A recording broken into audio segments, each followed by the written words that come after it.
ગુજરાતમાં ચાંદીપુરા વાયરસના 217 શંકાસ્પદ કેસ નોંધાયા છે। અત્યાર સુધીમાં ચાંદીપુરાના 39 પોઝિટિવ કેસ નોંધાયા। ચાંદીપુરા વાયરસથી અત્યાર સુધીમાં 23 દર્દીઓના મૃત્યુ થયા છે। 9 શંકાસ્પદ કેસોના લેબોરેટરી રિપોર્ટ આવવાના હજુ બાકી છે। સમગ્ર સ્થિતિ પર આરોગ્ય વિભાગની ચાંપતી નજર છે।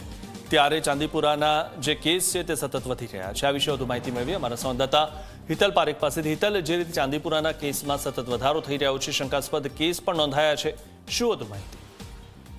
જી ચોક્કસ એવું કહી શકાય કે 30 જૂનથી 8 ઓગસ્ટ દરમિયાન ચાંદીપુરા વાયરસના 39 પોઝિટિવ કેસો નોંધાયા છે। સ્વાભાવિક છે કે અત્યાર સુધીમાં કુલ જોવા જઈએ તો 217 શંકાસ્પદ કેસો સામે આવ્યા છે, જ્યારે ચાંદીપુરા વાયરસના કારણે અત્યાર સુધી 23 દર્દીઓના મૃત્યુ થયા છે। સ્વાભાવિક છે કે ચાંદીપુરા વાયરસમાં બાળકોના મૃત્યુની સંખ્યા વિશેષ પ્રમાણમાં જોવા મળી રહી છે।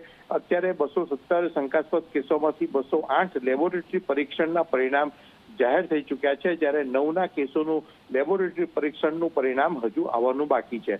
આ સમગ્ર ચાંદીપુરા વાયરસની કોઈ જ પ્રાથમિક કે એ સારવારનો કોઈ એ નથી, વાયરસનો ઇલાજ નથી થતો, એટલા જ માટે આરોગ્ય વિભાગ સતત રહ્યું છે અને કેન્દ્ર સરકારની પણ એમાં મદદ લેવામાં આવી રહી છે।